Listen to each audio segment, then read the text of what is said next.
అందరికీ నమస్కారం. అందరూ ఎలా ఉన్నారు? వీడియో వచ్చి చాలా రోజులైంది. క్షమించండి. సో, ఈరోజు బెంగుళూరు నుంచి ఒక 45 కిలోమీటర్ల దూరంలో ఉన్న ఈ స్ట్రాబెర్రీ ఫామ్‌కొచ్చాము. పదండి వెళ్ళి మరిన్ని విశేషాలు తెలుసుకుందాం. ఈ ఫామ్ ఎన్ని ఇయర్స్ నుంచి ఉందండి? 3 ఇయర్స్ నుంచి ఉన్నాయండి. 3 ఇయర్స్ నుంచి ఉందా? అంటే ఇది స్టార్ట్ చేసింది ఇట్లా పిక్కింగ్ అని చెప్పి పికింగ్ అని చెప్పి స్టార్ట్ 3 ఇయర్స్ నుంచి స్టార్ట్ చేసింది. ఎన్ని ఎకర్స్ మొత్తము? 5 acres ఉంటుంది total. 5 acres total. 500 rupees per person. Per హెడ్కి 500 500 రూపీస్. 3 ఇయర్స్ ఇది ఎంత కావాలో తినొచ్చు ఫ్రీ. లోపల. తీసుకోవాలంటే పే చేయాలి. ఇంటికి తీసుకోవాలంటేనే పే చేయాలి. ఆ, మిగతాదంతా ఆ లోపల ఎంతైనా తినచ్చు. ఎంత ఫ్రీ. ఎన్ని ఎకర్స్ అని చెప్పారు? 5. 5 ఎకర్స్లో పెట్టారు ప్రైవేట్ వాళ్ళు. సో ఇది టోటలీ 5 acres ఫామ్ ఉంది. ఓకే. తిమ్మా ఫామ్ అని చెప్పేసి 2 varieties ఆఫ్ స్ట్రాబెరీస్ ఉన్నాయి. ఇక్కడ మొత్తం ఏం కనిపిస్తుంది కదా, ఆ పీపల్స్ ఉన్నారు అది అమెరికన్ వెరైటీ స్ట్రాబెరీస్. ఓకే.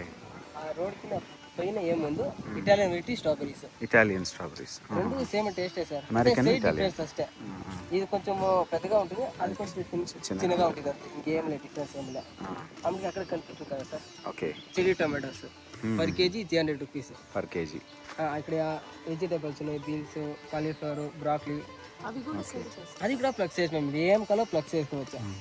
అంటే ఇంకోటి ఉండే సార్, అంతా ఆర్గానిక్, అంతా ఆర్గానిక్, పెస్టిసైడ్స్ ఏమేమో రైట్గా కలిసి తినచ్చు. స్ట్రాబెరీస్ ఒక వీకెండ్ వచ్చి సరదాగా ఫార్మింగ్ అవన్నీ ఎక్స్పీరియన్స్ చేయొచ్చు. ఎక్స్పీరియన్స్ వీక్లీ సాటర్డే సండే మాత్రం ఉంటుంది. ఇక్కడ బుక్ చేసుకుని రావాలి మీరు. ఇప్పుడు ఈ ఫామ్ ఎక్కడ ఉంది? లొకేషన్ చెప్పండి వ్యూవర్స్కి.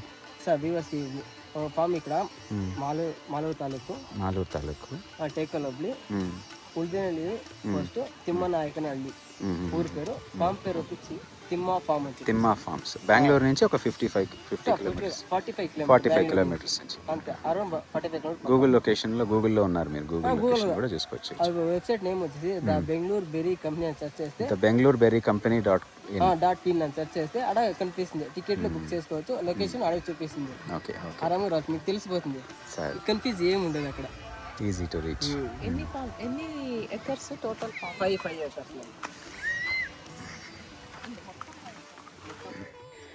మరి ఈ రోజుల్లో పిల్లలను బిజీగా ఉంచడం చాలా ఈజీ. ఒక మొబైల్ ఫోన్ ఇచ్చేస్తే సరిపోతుంది, లేదా థియేటర్‌కి తీసుకెళ్తే గంటల తరబడి కూర్చుండిపోతారు. కానీ పిల్లలను నిజంగా ఆరోగ్యంగా, బలంగా, జీవితానికి సిద్ధంగా తయారు చేయడం అంత ఈజీ కాదు. సో, నా అభిప్రాయం ఏంటంటే, అందుకే ఇలాంటి అవుట్‌డోర్ ఫార్మింగ్ యాక్టివిటీస్ కానీ, వాళ్ళని మట్టికి దగ్గరగా తీసుకొచ్చినప్పుడు, వాళ్ళు మట్టిని తాకి ఆడుకుంటున్నప్పుడు, వాళ్ళు ప్రకృతిలో మమేకమైనప్పుడు వాళ్ళు నేచర్‌తో లింకప్ అవుతారు. ఒక కనెక్టివిటీ అనేది ఏర్పడుతుంది. ఇందాక చెప్పినట్లుగా ఈ స్ట్రాబెర్రీస్ మనం ఎన్నైనా పిక్ చేసుకొని తినొచ్చు. చాలా స్వీట్‌గా ఉన్నాయి. ఇది నా లైఫ్‌లో ఫస్ట్ టైం నేను డైరెక్ట్‌గా ఇలాగా స్ట్రాబెర్రీస్ తినడము. They are very sweet, very delicious. మీరు ఖచ్చితంగా కుదిరితే మీ ఫ్యామిలీ మెంబర్స్‌తో, పిల్లలతో ఇక్కడికి విజిట్ చేయడానికి ట్రై చేయండి. మామూలుగా మనం షాప్‌లో తీసుకొని కొనుక్కొని తినే స్ట్రాబెర్రీస్ కంటే కూడా ఇక్కడ ఈ స్ట్రాబెర్రీస్ చాలా డిఫరెంట్‌గా ఉన్నాయి. చాలా ఫ్రెష్‌గా ఉన్నాయి. పిల్లలకి ఇలాంటి యాక్టివిటీస్ ద్వారా ఆహారం పైన, రైతుల పైన ఎంతో రెస్పెక్ట్ ఏర్పడుతుంది. వాళ్ళు ఫుడ్ వేస్ట్ చేయడం అనేదాన్ని అరికడతారు. ఒక పండించడానికి ఎంత శ్రమ అవసరం అనేది వాళ్ళకి అర్థమవుతుంది. అయితే ఈ స్ట్రాబెర్రీ అసలు ఇండియాకు స్వదేశీ పండా, ఇక్కడ నేటివ్ పండా అంటే కాదు. స్ట్రాబెర్రీ ఇండియాకు సంబంధించిన పండు కాదు. ఇది మొదటగా యూరోప్, అమెరికా ప్రాంతాల్లో పుట్టింది. ఇప్పుడు మనం చూసే ఆధునిక స్ట్రాబెర్రీ, మనకు కనిపించే ఈ రెడ్ ఫ్రూట్ 18వ శతాబ్దంలో ఫ్రాన్స్‌లో డెవలప్ అయింది. ఇది బ్రిటిష్ కాలంలో ఇండియాకు వచ్చింది. మొదటగా హిల్ స్టేషన్స్‌లో బాగా సాగు చేసేవాళ్ళు. అందుకే ఇప్పటికీ స్ట్రాబెర్రీలు చల్లటి వాతావరణంలోనే పండుతాయి చాలా వరకు. ఈ ఒక్కో స్ట్రాబెర్రీ పైన మీరు చూస్తున్నవన్నీ గింజలు. 200కి పైగా గింజలు, సీడ్స్ ఉంటాయి స్ట్రాబెర్రీ ఫ్రూట్ పైన. సన్న రంధ్రాల్లాగా ఉండేవన్నీ కూడా గింజలు. ఇక పోషక విలువలకు వస్తే విటమిన్ సి పుష్కలంగా ఉంటుంది. నిమ్మకాయ కంటే, లెమన్లో ఉండే విటమిన్ సి కంటే కూడా స్ట్రాబెర్రీలో ఎక్కువ ఉంటుంది. షుగర్ క్వాంటిటీ కూడా తక్కువ, క్యాలరీస్ కూడా తక్కువ.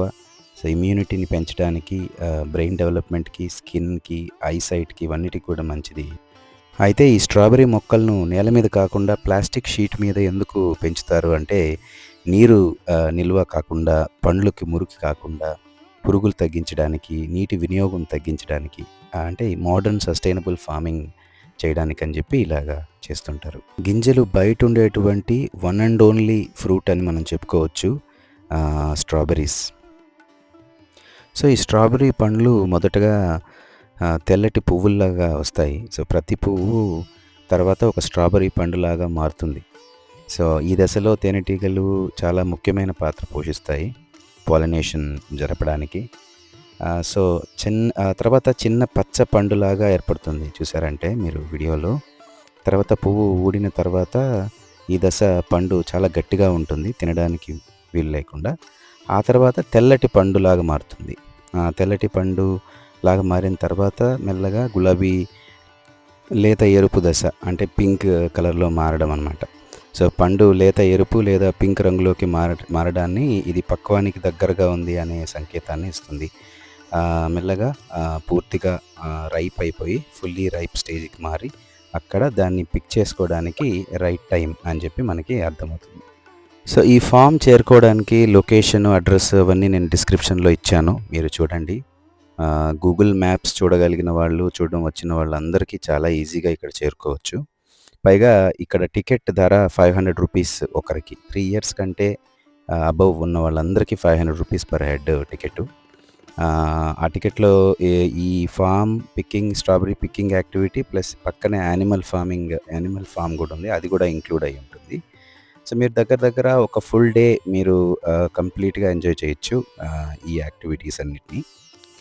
ఈ స్ట్రాబెర్రీస్ టేస్టే కాదు, మంచి స్మెల్ కూడా రిలీజ్ చేస్తున్నాయి. ఇక్కడ ఫామ్లో ఎక్సలెంట్ స్ట్రాబెర్రీ ఫ్రేగ్రెన్స్ని అందరం మేము ఎంజాయ్ చేస్తున్నాం.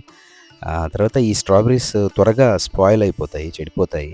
ఎందుకంటే హై వాటర్ కాంటెంట్ వల్ల ఉండడం వల్ల ఇవి త్వరగా చెడిపోతాయి అన్నమాట. సో 1 to 2 డేస్లోనే వీటిని తినేసేయాలి. ఇక్కడ ఈ స్ట్రాబెర్రీ పికింగ్ చేసే వాళ్ళందరికీ కొన్ని గైడ్ లైన్స్ చెప్తారు. చెట్లని, మొక్కలని తొక్కకూడదు. స్ట్రాబెర్రీ పిక్ చేసేటప్పుడు కూడా చాలా జెంటల్గా హ్యాండిల్ చేయాలి ప్లాంట్స్ని. ప్లాంట్స్ చనిపోకుండా, వాటికి దెబ్బ తగలకుండా వాటిని జాగ్రత్తగా చూసుకోవాలి. ఇంకొక విషయం ఏంటంటే, చిన్నపిల్లలు చాలా ఇష్టంగా చూసే పెప్పా పిగ్ అనే ఒక కార్టూన్ ప్రోగ్రాంలో ఈ స్ట్రాబెర్రీ పికింగ్ గురించి ఒక ఎపిసోడ్ ఉంది. ఆ ఎపిసోడ్ చూసిన పిల్లలందరూ ఇంకా బాగా కనెక్ట్ అయిపోతారు ఈ స్ట్రాబెర్రీ పికింగ్కి. ఆ వీడియోలో, ఆ ఎపిసోడ్లో పెప్పా వాళ్ళ ఫ్యామిలీ వాళ్ళందరూ వెళ్ళి ఈ స్ట్రాబెర్రీస్ అన్నిటిని పిక్ చేసుకుని వచ్చి స్ట్రాబెర్రీ జామ్ తయారు చేస్తారు. సో ఆ విధంగా వీళ్ళకి ఆ ప్రోగ్రామ్ చూసే వాళ్ళందరూ ఇంకా బాగా కనెక్ట్ అవుతారు. మొత్తానికి ఇక్కడ నేను చాలామంది పిల్లల్ని చూశాను. చాలా ఆనందంగా వాళ్ళు ఎంజాయ్ చేశారు ఈ స్ట్రాబెర్రీస్ని. అసలు వాళ్ళకి ఎన్ని తినాలో అర్థం కాకుండా వాళ్ళు ఒక తెలియని ఎగ్జైట్మెంట్కి గురయ్యారు అందరూ. సో ఈ అవుట్డోర్ యాక్టివిటీస్ వల్ల పిల్లలకి ఆ 5 సెన్సెస్ అనేవి స్టిమ్యులేట్ అవుతాయి. వాళ్ళకి ఫోకస్, క్యూరియాసిటీ, అబ్జర్వేషన్ అనేవన్నీ ఇంప్రూవ్ అవుతాయి. పైగా న్యాచురల్ ఫిజికల్ యాక్టివిటీ కావడం వల్ల వాళ్ళకి మంచి కోఆర్డినేషను, బ్యాలెన్సు ఇవన్నీ కూడా వస్తాయి. ఒక మంచి ఎమోషనల్ హెల్త్ని ఇంప్రూవ్ చేసుకోవడానికి కూడా. ఎందుకంటే బేసిక్గా నేచర్ అనేదే స్ట్రెస్ని, యాంగ్జైటీని తగ్గిస్తుంది. సో పిల్లలు ఇక్కడికి వచ్చిన తర్వాత చాలా కామ్గా, హ్యాపీగా ఫీల్ అవుతారు. వాళ్ళు ఏడవడం కానీ, అంటే వాళ్ళు అల్లరి చేయడం కానీ నేను గమనించలేదు. ఇక్కడ చాలా బిజీ అయిపోయారు. వాళ్ళ బాస్కెట్స్ తీసుకొని ఆ స్ట్రాబెర్రీస్ని పిక్ చేసుకుంటూ వాటిని తింటూ చాలా ఎంజాయ్ చేశారు. అదేవిధంగా ఆహారం పైన, రైతులపైన ఇందాక చెప్పినట్లుగా ఓవరాల్గా ఒక నేచర్ పైన వాళ్ళకి ఒక రెస్పెక్ట్, ఒక అవగాహన అనేది ఏర్పడింది.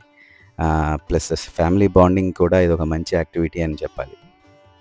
3 నెలలు అయింటే ఇంకో 3 నెలలు ఉంటుంది. 6 నెలలు పంట. 6 నెలలు ఉంటుంది పంట. 6 నెలలు. ఇక ఇక్కడి నుంచి బ్రాకలీ ప్లాంట్స్ అన్ని పెట్టారు. సో బ్రాకలీ మనకి తెలుసు క్యాబేజ్ ఫ్యామిలీకి చెందింది. అంటే కాలీఫ్లవర్ లాగే ఉంటుంది కానీ గ్రీన్ కలర్లో ఉంటుంది. ఇది కూడా ఇండియాకి చెందిన కూరగాయ కాదు, అంటే వెజిటేబుల్ కాదు. మెడిటరేనియన్ రీజన్ నుంచి వచ్చింది. మంచి విటమిన్ సి, కే, ఫైబర్, ఐరన్ ఇవన్నీ కూడా ఉంటాయి. సన్ఫ్లవర్ ప్లాంట్స్, సన్ఫ్లవర్ సీడ్స్ని కూడా ఇక్కడ ఫామ్ చేస్తున్నారు. పిల్లలకే కాకుండా పెద్దవాళ్ళకి కూడా ఇలాంటి activities mental detox from daily stress. మనకి టైం అనేది స్లో అయిపోతుంది ఇలాంటి ఫామ్స్కి వచ్చినప్పుడు. నేచర్కి దగ్గరగా ఉండడం వల్ల స్ట్రెస్ హార్మోన్స్ అనేవి కూడా తగ్గిపోతాయి. చాలా రిలాక్స్డ్గా అనిపిస్తుంది. మళ్ళీ చిన్నతనం, చైల్డ్హుడ్కి కనెక్ట్ అవ్వచ్చు చాలా వరకు. ఫిజికల్ యాక్టివిటీ కూడా, అంటే ఇక్కడికి వచ్చినప్పటి నుంచి తెలియకుండానే చాలా అలసిపోవడం గమనిస్తారు. తెలియకుండానే చాలా నడుస్తారు. కాబట్టి మంచి ఫిజికల్ యాక్టివిటీ, ఎక్సర్సైజ్ కూడా ఇది అడల్ట్స్కి. డిసెంబర్ ఎండింగ్లో స్టార్ట్ అయిపోతుంది. అంటే స్ట్రాబెరీ మొక్కలను అక్టోబర్లో నాటుతారు, అక్టోబర్ నెలలో. అది కాపు వచ్చేది అంటే పండ్లు వచ్చేవి డిసెంబర్ ఎండింగ్లో, డిసెంబర్ ఎండింగ్ నుంచి జనవరి, ఫిబ్రవరి కూడా ఉంటుందా? ఫిబ్రవరి ఫుల్గా ఉంటుంది పళ్ళు, ఫిబ్రవరి ఫుల్గా ఉంటుంది, అప్ టు ఏప్రిల్ అంటే ఉంటుంది పళ్ళు, ఏప్రిల్ వరకు ఉంటాయి. ఏప్రిల్ వరకు ఉంటుంది. డిసెంబర్ నాటామంటే డిసెంబర్ మంత్ ఎండింగ్ వస్తుంది. అలాగా అంటే KG 800 rupees. 800 rupees. Cherry tomatoes 300 rupees. 300. ఇక్కడ స్ట్రాబెరీ ఫామ్ పక్కనే ఒక చిన్న క్యాఫెటీరియా కూడా ఉంది. ఇక్కడ వాళ్ళు స్ట్రాబెరీతో తయారు చేసినటువంటి ప్రోడక్ట్స్ని అమ్ముతున్నారు. ఇక యువతల పక్క కార్పెట్స్ అన్నీ తెచ్చుకొని పిక్నిక్ లాగా చేసుకుంటున్నారు. ఇంటి నుంచి ఫుడ్ తయారు చేసుకొని వచ్చి ఇక్కడ కూర్చొని భోంచేస్తున్నారు. యానిమల్ ఫామ్ దీనికి పక్కనే ఉంది. ఇక్కడ గుర్రాలు, కొన్ని డక్స్, ఇలాంటివన్నీ కూడా ఉన్నాయి. పిల్లలు చాలా ఎంజాయ్ చేస్తారు వాటిని ఫీడ్ చేయడంలో. ఇక్కడ యానిమల్స్ని బుక్స్లో చూడడము, రియల్ లైఫ్లో చూడడము పిల్లలకి చాలా డిఫరెన్స్ ఉంటుంది. మనకి వాళ్ళు మామూలుగా బుక్స్లో చూసి యానిమల్స్ గురించి నేర్చుకుంటారు, కానీ ఇక్కడ రియల్ యానిమల్స్తో ఇంటరాక్ట్ అయినప్పుడు వాళ్ళకి చాలా చాలా వరకు డిఫరెంట్ ఎక్స్పీరియన్స్ వస్తుంది. వాళ్ళ యానిమల్స్ని టచ్ చేసినప్పుడు కూడా వాళ్ళకి ఆ సెన్సరీ డెవలప్మెంట్ అనేది చాలా చాలా ఇంక్రీజ్ అవుతుంది. ఒక రెస్పాన్సిబిలిటీ అనేది, లవ్ ఫర్ యానిమల్స్ అనే దానికోసం కూడా ఇలాంటి యానిమల్ ఫామ్స్తో యానిమల్స్తో ఇంటరాక్ట్ అవ్వడానికి పిల్లల్ని తీసుకురావడం అనేది ఒక మంచి ఐడియా అని చెప్పచ్చు.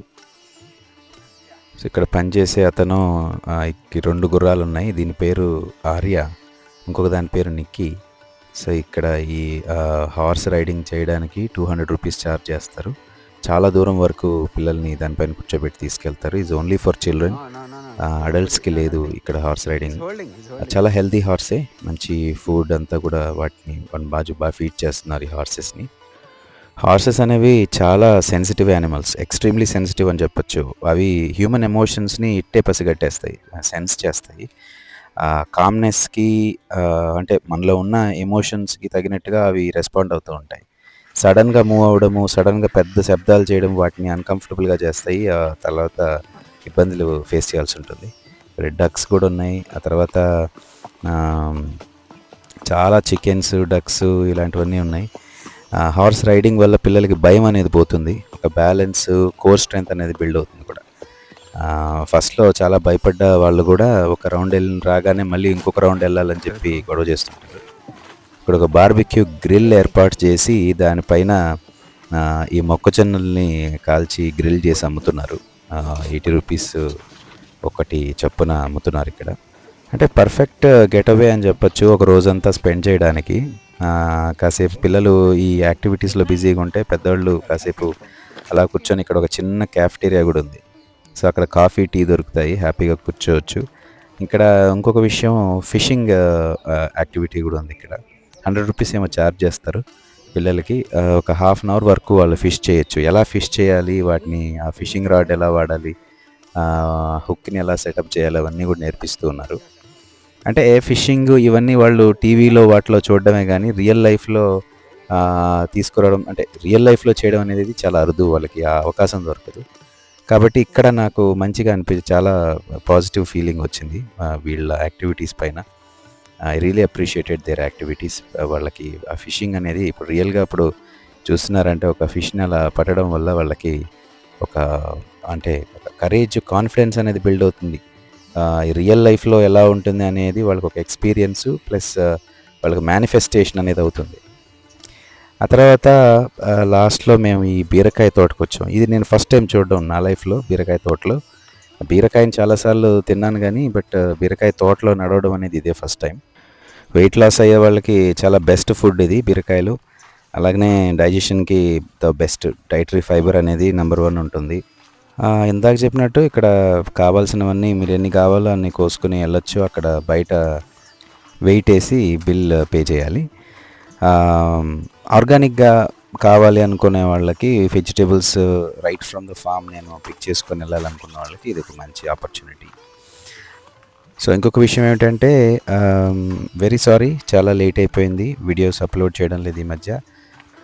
But I'm back, fully back. So ఇప్పుడు వీడియోస్ ఇంకా ఫ్రీక్వెంట్గా వస్తాయి. మంచి మీనింగ్ఫుల్ కాంటెంట్ని మీ ముందుకు తీసుకొని వస్తాను. ఈ వీడియో నచ్చినట్లయితే లైక్, షేర్, సబ్స్క్రైబ్ చేయండి. జై హింద్.